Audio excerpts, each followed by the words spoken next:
السلام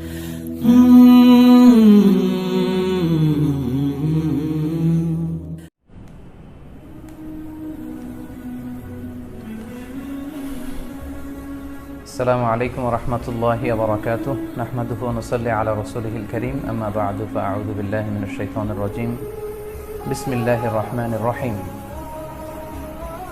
نحن نقص عليك أحسن القصص بما أوحينا إليك هذا القرآن وإن كنت من قبله لمن الغافلين صدق الله العظيم লাইভটি যারা শুনছেন এবং দেখছেন সবাইকে শুভেচ্ছা এবং শুকরিয়া জানিয়ে শুরু করছি পবিত্র রমাদানুল মুবারকে 4টি লাইভ সিরিজের প্রথম লাইভ। আমরা এই লাইভ সিরিজগুলোতে basically reflections from the Surah Yusuf থেকে কথা বলবো। সূরা ইউসুফের শিক্ষা, তাৎপর্য, রিফ্লেকশনস এগুলো নিয়ে আমরা কথা বলবো। শুরুতে আমি রিকোয়েস্ট করে রাখবো কাইন্ডলি আপনারা আজকের লাইভটি শেয়ার করে দেবেন, যাতে করে যারা এখন অনলাইনে আছে ওনারা যুক্ত হতে পারেন এবং আজকের লাইভটি থেকে উপকৃত হতে পারেন। তাহলে আমরা শুরু করছি। 4 পর্বের এই লাইভ সিরিজে বেসিক্যালি আমরা সূরা ইউসুফকে কয়েকটি সেগমেন্টে ভাগ করে প্রতিটি লাইভে কথা বলবার চেষ্টা করব ইনশাআল্লাহ। আজকের প্রথম পর্বে আমরা সূরা ইউসুফ নাজিলের প্রেক্ষাপট সম্পর্কে জানব, নাজিলের সময়কাল সম্পর্কে জানব, এই সূরার সেন্ট্রাল থিম কি সেটা জানার চেষ্টা করব। তারপর নবী ইউসুফ আলাইহিস সালামের ব্যাপারে কিছু কথা শুনব এবং এই সূরার জেনারেল একটা ওভারভিউ আমরা দেওয়ার চেষ্টা করব, যাতে করে প্রথম পর্বে যদি পুরো সূরাটার ব্যাপারে একটা জেনারেল ওভারভিউ শেয়ার করা যায়, এই সূরাতে কী নিয়ে আলোচনা হচ্ছে, কী নিয়ে আলোচনা হবে, পুরোটাই সবার কাছে ক্লিয়ার হবে ইনশাআল্লাহ।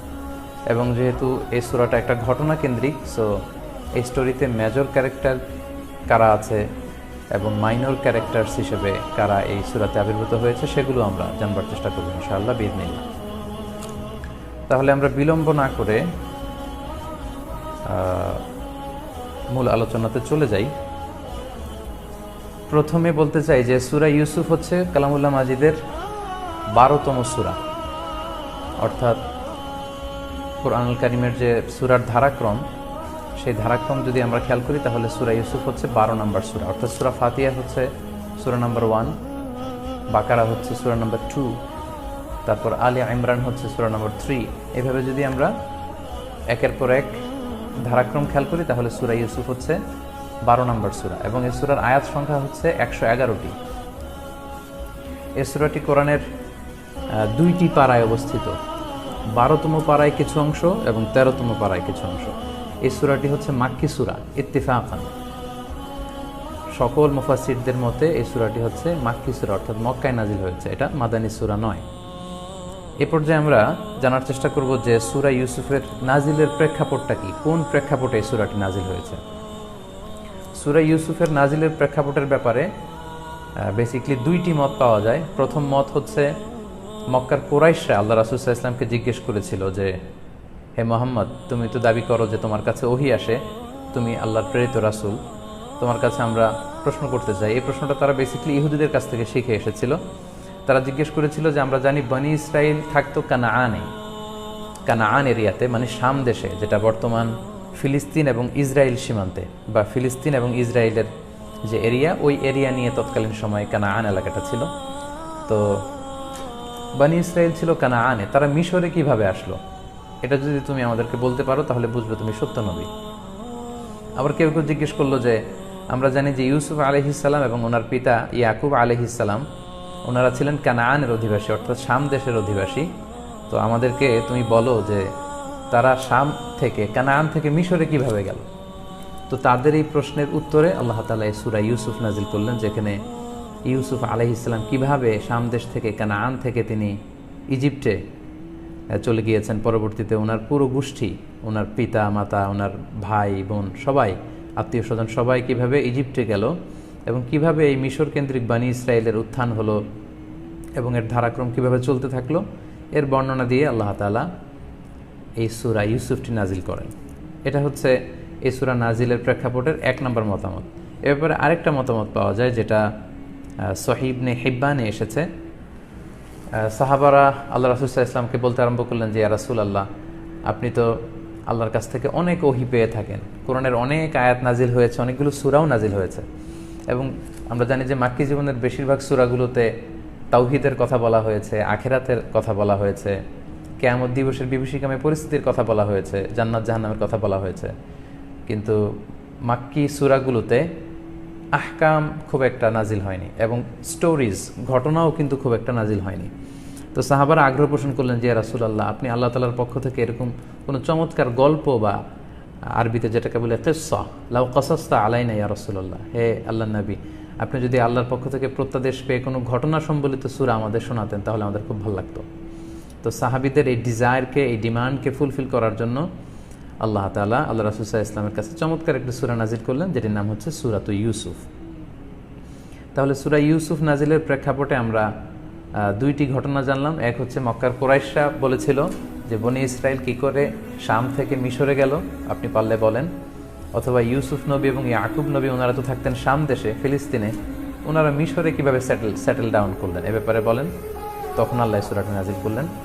অথবা সহিহ ইবনে হিব্বানের বর্ণনা অনুযায়ী সাহাবারা আল্লাহ রাসূল সাল্লাল্লাহু আলাইহি ওয়াসাল্লামকে অনুরোধ করেছিলেন যে ইয়া রাসূলুল্লাহ, আপনি যদি লাউ কাসাসতা আলাইনা, কোনো ঘটনা বা কিচ্ছা, কোনো স্টোরি যদি আপনি আমাদেরকে শোনাতেন আমাদের খুব ভালো লাগতো। তখন আল্লাহ তাআলা সূরা ইউসুফ নাজিল করলেন। তাহলে নাজিলের প্রেক্ষাপট আমরা জেনে গেলাম। এ পর্যায়ে আমরা জানবো সূরা ইউসুফ নাজিলের সময়কাল, মানে কখন নাজিল হয়েছিল, কোন সময়কালে এ সূরাটি নাজিল হয়েছিল। সূরা ইউসুফ মূলত নাজিল হয়েছিল মাক্কি যুগের একেবারে শেষের দিকে, মাক্কি জিন্দেগির শেষের দিকে যে সমস্ত সূরাগুলো নাজিল হয়, সূরা ইউসুফ তন্মধ্যে থেকে অন্যতম একটা সূরা। এবং এই সময়টাতে রাসূল সাল্লাল্লাহু আলাইহি ওয়াসাল্লাম খুব বেশি মানসিকভাবে বিপর্যস্ত ছিলেন। দশম মাক্কি যুগকে যদি আমরা 13 বছরকে যদি আমরা ভাগ করি, তাহলে শেষের দিকে একেবারে, অর্থাৎ নবুয়তি জিন্দেগির 10ম বছরের পরে কোনো এক সময় এই সূরাটি নাজিল হয়েছে। তখন রাসূল সাল্লাল্লাহু আলাইহি ওয়াসাল্লাম মেন্টালি খুবই বিপর্যস্ত তিনি ছিলেন, কারণ তিনটা বড় ধরনের শক তিনি খেয়েছিলেন, এবং তিনটা বড় ধরনের ঘটনা ওনার লাইফে ঘটে গিয়েছিল, যেটা সামাল দেয় আল্লাহ রাসূল সাল্লাল্লাহু আলাইহি ওয়াসাল্লামের জন্য মানিয়ে নেওয়া খুব কষ্ট হচ্ছিল। তার প্রথমটি হচ্ছে আল্লাহ রাসূল সাল্লাল্লাহু আলাইহি ওয়াসাল্লামের প্রিয়তম চাচা আবু তালেবের ইন্তেকাল, যিনি রাসূল সাল্লাল্লাহু আলাইহি ওয়াসাল্লামকে মক্কায় পলিটিক্যাল শেল্টার দিতেন। আমরা জানি যে জাহেলি আরবের একটা কালচার ছিল যে আমান সিস্টেমে কোন গোত্র কাকে আমান দিবে, সিকিউরিটি দিবে, পলিটিক্যাল অ্যাসাইলাম দিবে, তার ভিত্তিতে সে নিরাপত্তা পেত। তো রাসূল সাল্লাল্লাহু আলাইহি ওয়াসাল্লামের বিরুদ্ধে যেহেতু অনেক ষড়যন্ত্র, সবাই উঠে পড়ে লেগেছিল রাসূল সাল্লাল্লাহু আলাইহি ওয়াসাল্লামের দাওয়াত তৎপরতাকে থামানোর জন্য, রাসূল সাল্লাল্লাহু আলাইহি ওয়াসাল্লামের চাচা আবু তালেব তিনি পলিটিক্যাল শেল্টার দিতেন আল্লাহ রাসূল সাল্লাল্লাহু আলাইহি ওয়াসাল্লামকে। তিনি এই সময়টাতে এসে ইন্তেকাল করলেন। রাসূল সাল্লাল্লাহু আলাইহি ওয়াসাল্লাম খুব বেশি শকড হলেন, মর্মাহত হলেন, এবং মানসিকভাবে খুবই বিপর্যস্ত হয়ে গেলেন। তার কয়েক মাস পরেই আল্লাহ রাসূল সাল্লাল্লাহু আলাইহি ওয়াসাল্লামের প্রিয়তমা স্ত্রী খাদিজা রাদিয়াল্লাহু তাআলা আনহা, উনি ইন্তেকাল করলেন, যিনি আল্লাহ রাসূল সাল্লাল্লাহু আলাইহি ওয়াসাল্লামকে ফিনান্সিয়ালি সাপোর্ট দিতেন, অর্থনৈতিকভাবে সাপোর্ট দিতেন, মানসিকভাবে সাপোর্ট দিতেন। তাহলে পলিটিক্যাল শেল্টার তিনি হারালেন, তারপর ফিনান্সিয়াল যে শেল্টার বা সাপোর্ট, এটা তিনি হারালেন। রাসূল সাল্লাল্লাহু আলাইহি ওয়াসাল্লাম খুব বিপর্যস্ত হয়ে মক্কাতে তিনি দেখলেন যে লোকজন রাসূল সাল্লাল্লাহু আলাইহি ওয়াসাল্লামের কথা শুনতে চাইছে না, বরং অত্যাচার অনাচার আরও বাড়তে শুরু করলো। এবং যারা ইসলাম ধর্ম গ্রহণ করলো তারা বাঁচার জন্য আবিসিনিয়াতে, বর্তমানে যেটা ইথিওপিয়া, সেখানে হিজরত করে চলে গেল। সো হাতে গোনা অল্প কিছু লোকজন তখন মক্কায় মুসলিম হিসেবে ছিল। তো তখন আল্লাহ রাসূল সাল্লাল্লাহু আলাইহি ওয়াসাল্লাম মক্কার খুব পাশের একটি শহর তায়েফে তিনি চলে গেলেন দাওয়াত দেওয়ার জন্য, কালেমার দাওয়াত দেওয়ার জন্য, তাওহীদের দাওয়াত পৌঁছানোর জন্য তিনি তায়েফে গেলেন। কিন্তু তায়েফের ঘটনাও আমরা জানি যে তায়েফের লোকেরা আল্লাহ রাসূল সাল্লাল্লাহু আলাইহি ওয়াসাল্লামকে ওয়েল রিসিপশন তারা দেয়নি, বরং সেখানেও তারা রাসূল সাল্লাল্লাহু আলাইহি ওয়াসাল্লামের দাওয়াতকে প্রত্যাখ্যান করেছে, এবং শারীরিকভাবে তিনি হেনস্থার শিকার হয়েছেন। রাসূল সাল্লাল্লাহু আলাইহি ওয়াসাল্লামকে কয়েকটা জায়গায় শারীরিকভাবে হেনস্থা করা হয়েছে, রাসূল সাল্লাল্লাহু আলাইহি ওয়াসাল্লামের গা বেয়ে রক্ত ঝরেছে। ঠিক এরকম একটি পরিস্থিতিতে রাসূল সাল্লাল্লাহু আলাইহি ওয়াসাল্লাম আবার ফিরে আসলেন তায়েফ থেকে মক্কায়। তাহলে তিনটা বড় ঘটনা ঘটেছে। আবু তালেবের ইন্তেকাল, তিনি পলিটিক্যাল শেল্টার আর পাচ্ছেন না। ওনার প্রিয়তম স্ত্রী খাদিজা রাদিয়াল্লাহু তাআলা আনহার ইন্তেকাল, ফলে তাকে মানসিকভাবে শক্তি যোগানোর কেউ ছিল না। তিনি অর্থনৈতিকভাবে সহায়তা করতেন, ঘরে তিনি মানসিকভাবে শক্তি যোগাতেন, এবং তায়েফে যেও তিনি তায়েফের লোকদের দ্বারা প্রত্যাখ্যাত হলেন।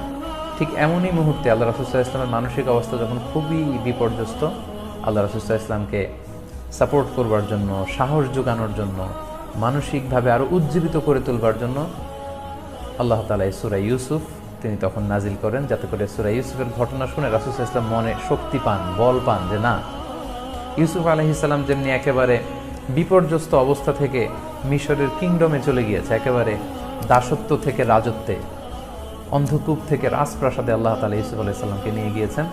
এই ঘটনা প্রবাহ যখন রাসূল সাল্লাল্লাহু আলাইহি ওয়াসাল্লাম শুনলেন, মেন্টালি রাসূল সাল্লাল্লাহু আলাইহি ওয়াসাল্লাম অনেক স্বস্তি পেতে লাগলেন, এবং রাসূল সাল্লাল্লাহু আলাইহি ওয়াসাল্লামকে এরকম মানসিকভাবে শক্তি, সাহস যোগাবার জন্য এবং উজ্জীবিত করার জন্যই আল্লাহ তাআলা এই সূরাটি নাজিল করেছেন। তাহলে আমরা সূরা নাজিলের প্রেক্ষাপট এবং নাজিলের সময়কাল, এই দুটি বিষয় সম্পর্কে আমরা ধারণা পেয়ে গেলাম। এই পর্যায়ে সূরা ইউসুফের সেন্ট্রাল থিম, আসলে কি আলোচনা করা হয়েছে এই সূরাতে? What is the central theme of Surah Yusuf?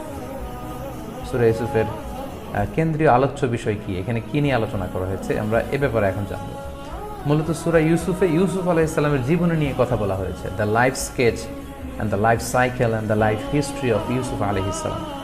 ওনার শৈশব, ওনার কৈশোর, ওনার যৌবন, ওনার পূর্ণ বয়সে উনি কী কী ঘটেছিল ওনার জীবনে, উনি কোত্থেকে কোথায় মাইগ্রেট করেছেন, ওনার এই পুরো জীবন পরিক্রমাতে কী কী ঘটেছে, এটা নিয়েই মূলত আল্লাহ তাআলা সূরা ইউসুফে আলোচনা করেছেন। তাহলে সংক্ষেপে আমরা বলতে পারি এই সূরার সেন্ট্রাল থিম হচ্ছে ইউসুফ আলাইহিস সালামের বর্ণাঢ্য জীবন পরিক্রমা। এবং সবচেয়ে মজার ব্যাপার হচ্ছে সূরা ইউসুফ ছাড়া অন্য কোনো সূরায় সূরা ইউসুফ নিয়ে আল্লাহ তাআলা আলোচনা করেননি। আমরা যদি মুসা আলাইহিস সালামের ঘটনা দেখি, বিভিন্ন সূরাতে তিনি আলোচনা করেছেন। ইব্রাহিম আলাইহিস সালামের ঘটনা বিভিন্ন সূরায় আলোচিত হয়েছে। নূহ আলাইহিস সালামের ঘটনা একাধিক সূরায় আলোচিত হয়েছে, কিন্তু ইউসুফ আলাইহিস সালামের ঘটনা সূরা ইউসুফে ছাড়া আর কোথাও আল্লাহ তাআলা আলোচনা করেননি, এবং অন্য কোথাও এটার পুনরাবৃত্তিও হয়নি, অর্থাৎ রিপিটিশনও হয়নি এই আলোচনাটা।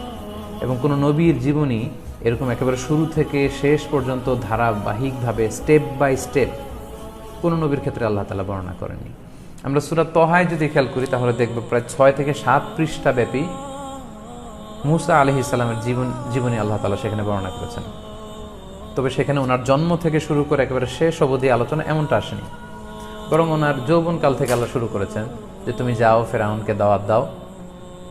মাদিয়ান থেকে যখন ইজিপ্টে তিনি যাচ্ছিলেন, ওইখান থেকে আল্লাহ শুরু করে 6 থেকে 7 পৃষ্ঠা তিনি বর্ণনা করলেন। কিন্তু সূরা ইউসুফে আল্লাহ এখানে একটা ধারাবাহিকতা মেনটেন করেছেন। ইউসুফ আলাইহিস সালামের শৈশব, ওনার চাইল্ডহুড, ওনার ইউথ, ওনার অ্যাডাল্টহুড, এভাবে করে করে ধারাবাহিকভাবে তিনি ইউসুফ আলাইহিস সালামের বর্ণাঢ্য এবং সংগ্রামী জীবন কাহিনী তিনি এখানে বর্ণনা করেছেন। আমরা যাব পুরো সূরাটা যখন স্লো মোশনে পড়ব, এর অর্থ এবং তাৎপর্য এবং মর্মবাণী আপনারা উপলব্ধি করতে পারবেন যে কত চমৎকার করে আল্লাহ তাআলা সূরা ইউসুফ আলাইহিস সালামের ঘটনা এখানে বর্ণনা করেছেন। সেই হিসাবে এই সূরাটি কালামুল্লাহ মাজিদের খুব ইউনিক একটি সূরা। তার চেয়েও মজার ব্যাপার হচ্ছে আল্লাহ তাআলা বলেছেন যে এই সূরাটি হচ্ছে Ahsanul cautious, the best among Quranic stories. কোরআনে যত ঘটনা আছে এবং এই পৃথিবীতে যত ঘটনা হতে পারে, সকল ঘটনাকে হার মানিয়ে দেয় ইউসুফ আলাইহিস সালামের ঘটনা।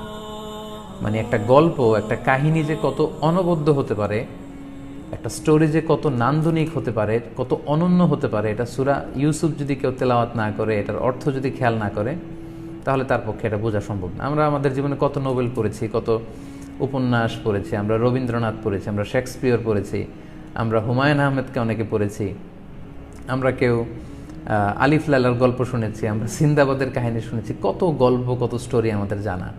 কিন্তু আল্লাহ তাআলা বলছেন এটা হচ্ছে the best among Quranic stories, the best among stories. যত স্টোরি হতে পারে, গল্প হতে পারে, সকল গল্পকে, সকল স্টোরিকে, সকল কাহিনীকে, সকল উপাখ্যানকে হার মানিয়ে দিবে সূরা ইউসুফ আলাইহিস সালামের এই কাহিনী। যদি আমরা অন্তরের কান দিয়ে সেটা শুনতে পারি, হৃদয় দিয়ে যদি উপলব্ধি করতে পারি, এবং আমরা যদি বুঝবার চেষ্টা করি, তাহলে ঠিকই অনুধাবন করতে পারবো যে আসলে কত চমৎকার হতে পারে কোনো একটা ঘটনা। তাহলে সেন্ট্রাল থিমে আমরা এটাই পেলাম যে ইউসুফ আলাইহিস সালামের জীবনী নিয়ে এখানে আলোচনা করা হয়েছে, এবং এই সূরাটা হচ্ছে কোরআনের সবচাইতে, শুধু কোরআনেরই না, যত ঘটনা হতে পারে সবচাইতে শ্রেষ্ঠ ঘটনা বা কাহিনী বা স্টোরি। এবং আল্লাহ তাআলা এখানে আমাদেরকে শেখাতে চাচ্ছেন যে আল্লাহ যদি কারো সম্মানকে বাড়াতে চান, যে কোনো মুহূর্তে, যে কোনো পরিস্থিতিতে আল্লাহ এটা করতে পারেন। ইফ আল্লাহ wants to raise your status, he may open doors for you in the darkest moment. যত অন্ধকার, যত কঠিন পরিস্থিতিতে আপনি থাকেন না কেন, সেখানেও আল্লাহ রহমতের দরজা আপনার জন্য খুলে দিতে পারে। এটা আমরা দেখব সামনে।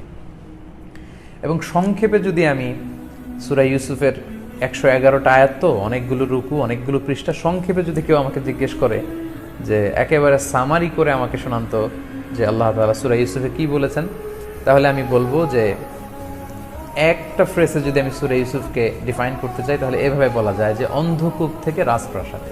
সুবহানাল্লাহ। ইউসুফ আলাইহিস সালামের ভাইয়েরা ষড়যন্ত্র করে ওনাকে অত্যাচার করে অন্ধ কুয়ার ভেতরে ফেলে দিয়েছিল। আল্লাহ তাআলা সেই কুয়া থেকে ইউসুফ আলাইহিস সালামকে তুলে রাজপ্রাসাদে নিয়ে গেলেন, রয়্যাল প্যালেসে। From the dark well to the royal palace. অন্ধ কুয়ার ভেতরে ছিলেন, সেখান থেকে আল্লাহর কুদরতে, আল্লাহর বিশেষ মহিমায় তিনি সেখান থেকে রাজপ্রাসাদে নিয়ে গেলেন। তার মানে what a massive U turn, মানে ঘটনা প্রবাহ কিভাবে চেঞ্জ হয়ে যায়। যেখানে ওনার শ্বাসরুদ্ধ হয়ে মৃত্যুবরণের কথা ছিল, আল্লাহ তাআলা সেখান থেকে ওনাকে নিয়ে রাজপ্রাসাদে, রাজকীয় হালাতে ওখানে তিনি মিশরের রাজপ্রাসাদে তিনি বড় করলেন। আমরা সূরার ভেতরে যখন ঢুকবো আপনারা দেখবেন যে কত চমৎকারভাবে আল্লাহ বর্ণনা করেছেন। অথবা সংক্ষেপে এভাবে বলা যায় যে একটি স্বপ্ন এবং তার বাস্তবায়ন। কারণ আমরা জানি যে ইউসুফ আলাইহিস সালাম ছোটবেলা একটা স্বপ্ন দেখেছিলেন, আমরা যাবো সে স্বপ্নে, শুনবো সে স্বপ্নের কথা, এবং সে স্বপ্নের বাস্তবায়ন কিভাবে ঘটেছিল ওনার জীবনে আমরা সেটা দেখব। তাহলে সংক্ষেপে এভাবে বলা যায় যে অন্ধকূপ থেকে রাজপ্রাসাদে অথবা দাসত্ব থেকে রাজত্বে। কারণ ইউসুফ আলাইহিস সালামকে আল্লাহ তাআলা মিশরের রাজত্বের সিংহাসনে নিয়ে বসিয়েছিলেন, এবং ওনাকে কিন্তু মিশরের দাস দাসে যে বেচাকেনা হয়, ওই দাস দাসী বেচাকেনার ওই জায়গাতে ওনাকে বিক্রি করে দেওয়া হয়েছিল। আল্লাহর নবীউল্লাহ যিনি নবী হবেন তাকে বিক্রি করে দেওয়া হয়েছে দাস হিসেবে, এবং দাস হিসেবে তিনি মিশরে বড় হয়েছেন। পরবর্তীতে আল্লাহ তাআলা ওনাকে সম্মানের সর্বোচ্চ শিখরে নিয়ে গিয়েছেন। তাহলে সংক্ষেপে এই হচ্ছে the central theme of Surah Yusuf. এবার আমরা ইউসুফ আলাইহিস সালাম, সরাসরি নবী ইউসুফ আলাইহিস সালামের ব্যাপারে কিছু কথা শুনবো। 3টি কথা শুনবো। প্রথম বর্ণনাটি এসেছে সহিহ মুসলিমে, সেটি হচ্ছে আল্লাহ রাসূল সাল্লাল্লাহু আলাইহি ওয়াসাল্লাম ইরশাদ করেছেন, ইউসুফ আলাইহিস সালাম দেখতে খুব সুদর্শন ছিলেন, ভেরি হ্যান্ডসাম ছিলেন, খুবই ড্যাশিং চেহারার তিনি ছিলেন, এবং এরকম মানুষ পৃথিবীতে খুঁজে পাওয়া দুষ্কর। যার বর্ণনা সহিহ মুসলিমে এসেছে, আল্লাহ রাসূল সাল্লাল্লাহু আলাইহি ওয়াসাল্লাম যখন মেরাজের রাতে এক আসমান পার হয়ে আরেক আসমানে যাচ্ছিলেন, তিনি অনেক নবীদের সাথে সাক্ষাৎ করছিলেন। 3য় আসমানে তিনি ইউসুফ আলাইহিস সালামের সাথে সাক্ষাৎ করলেন, এবং তিনি বললেন, ইযা হুয়া ক্বাদ উ'তিয়া শাতরাল হুসন, সৌন্দর্যের অর্ধেকটা আল্লাহ তাআলা ইউসুফ আলাইহিস সালামকে দিয়ে দিয়েছিলেন। Half of the beauty of the world is given to Yusuf আলাইহিস সালাম। এই পৃথিবীতে আল্লাহ মানুষদের যত সৌন্দর্য দিয়েছেন তার অর্ধেক সৌন্দর্য নাকি আল্লাহ তাআলা কেবলমাত্র ইউসুফ আলাইহিস সালামকে দান করেছেন। আল্লাহু আকবার, সুবহানাল্লাহি ওয়া বিহামদিহি। তাহলে তিনি কত সুন্দর ছিলেন এটা ধারণা করা যায়। এটা হচ্ছে 1 নম্বর তথ্য। 2 নম্বর কথা হচ্ছে আল্লাহ তাআলা নিজে ওনাকে স্বপ্নের ব্যাখ্যা শিক্ষা দিয়েছেন। নবীদের মধ্যে ইউসুফ আলাইহিস সালাম সবচাইতে ভালো স্বপ্নের ব্যাখ্যা দিতে পারতেন, যেটা সূরা ইউসুফের 6 নম্বর আয়াতে আল্লাহ তাআলা বললেন, ওয়া ইউআল্লিমুকা মিন তা'বিলিল হাদিস, যে তিনি, হে ইউসুফ, আল্লাহ তাআলা তিনি নিজেই তোমাকে স্বপ্নের ব্যাখ্যা শিক্ষা দিয়েছেন। এবং তিনি কি করে স্বপ্নের ব্যাখ্যা করতেন কয়েকটা স্টোরি আমরা সূরা ইউসুফের ভেতরে পাবো, এবং সেগুলো শুনে শুনে আমরা বুঝতে পারবো যে তিনি কত চমৎকারভাবে একবার ঘটনার মর্মে পৌঁছে যেতে পারতেন, অন্তর্নিহিত গূঢ় রহস্য তিনি বের করে আনতে পারতেন, এবং স্বপ্ন শুনে এটার এক্সপ্লেনেশন কী হবে তিনি সুন্দর করে ব্যাখ্যা করতে পারতেন। এটা হচ্ছে ওনার একটা স্পেশাল অ্যাট্রিবিউট। আরেকটা অ্যাট্রিবিউটের ব্যাপারে সহিহ বুখারীতে আল্লাহ রাসূল সাল্লাল্লাহু আলাইহি ওয়াসাল্লাম বলেছেন যে ইউসুফ আলাইহিস সালাম যেন তেন কোনো ফ্যামিলিতে আসেননি, তিনি খুব ভেরি প্রেস্টিজিয়াস এন্ড ডিগনিফাইড ফ্যামিলিতে এসেছেন। এজন্য ইউসুফ আলাইহিস সালামের ব্যাপারে বলতে যেয়ে তিনি বলেছেন, আল কারীম ইবনুল কারীম ইবনুল কারীম ইবনুল কারীম, মানে তিনি হচ্ছেন কারিমের সন্তান, কারিমের সন্তান, কারিমের সন্তান কারিম। কারিম মানে হচ্ছে অনারেবল, সম্মানিত ব্যক্তি। অর্থাৎ ইউসুফ আলাইহিস সালাম এমন এক ব্যক্তি, ওনার বাবা ছিলেন, ইউসুফ আলাইহিস সালাম নিজে ছিলেন নবী, ওনার বাবা ছিল নবী, তার দাদা ছিল নবী, তার পর দাদা ছিল নবী। ইউসুফ আলাইহিস সালামের বাবার নাম হচ্ছে ইয়াকুব আলাইহিস সালাম, উনি ছিলেন নবী। ইয়াকুব আলাইহিস সালামের বাবা মানে ইউসুফ আলাইহিস সালামের দাদার নাম ছিল ইসহাক আলাইহিস সালাম, উনি ছিলেন নবী। এবং ইউসুফ আলাইহিস সালামের দাদা ইসহাক আলাইহিস সালামের বাবা, ইসহাক আলাইহিস সালামের বাবার নাম ছিল ইব্রাহিম আলাইহিস সালাম, উনিও ছিলেন নবী। সুবহানাল্লাহি ওয়া বিহামদিহি। মানে কত চমৎকার একটা ফ্যামিলিতে, কত সম্ভ্রান্ত ফ্যামিলিতে তিনি এসেছেন। এজন্য ওনার এই সম্মান, এই মর্যাদা, এই স্ট্যাটাস অ্যান্ড ডিগনিফাইডকে বোঝাতে যে আল্লাহ রাসূল সাল্লাল্লাহু আলাইহি ওয়াসাল্লাম সহিহ বুখারীতে বলেছেন যে আল কারীম ইবনুল কারীম ইবনুল কারীম ইবনুল কারীম, মানে the honorable, the son of the honorable, and the son of the honorable, and the son of the honorable, মানে সম্মানিত ছেলে, সম্মানিতর ছেলে, তার ছেলে সম্মানিত, সম্মানিতর ছেলে, অর্থাৎ 4 জন। চার পুরুষই অনেক ডিগনিফাইড এবং প্রেস্টিজিয়াস একটা মর্যাদা নিয়ে পৃথিবীতে তারা ছিলেন, এবং নবীর ছেলে নবীর ছেলে নবীর ছেলে নবী, চারজন ধারাবাহিকভাবে ওনারা নবী ছিলেন। তাহলে সংক্ষেপে আমরা এতটুকু বুঝতে পারলাম যে ইউসুফ আলাইহিস সালাম সবচেয়ে সুদর্শন মানুষ ছিলেন পৃথিবীতে, দেখতে খুবই সুন্দর, সুঠাম ও সুদর্শন, হ্যান্ডসাম ছিলেন, এবং তিনি স্বপ্নের চমৎকার ব্যাখ্যা করতে জানতেন, যেটা আমরা সূরা ইউসুফের মধ্যেই পেয়েছি এই তথ্যটা, এবং সূরা বুখারীর বর্ণনা থেকে আমরা জানতে পেরেছি তিনি খুব সম্ভ্রান্ত বংশে জন্মগ্রহণ করেছিলেন। তিনি নবী ছিলেন, বাবা নবী ছিলেন, ওনার দাদা এবং পরদাদা সবাই নবী ছিল।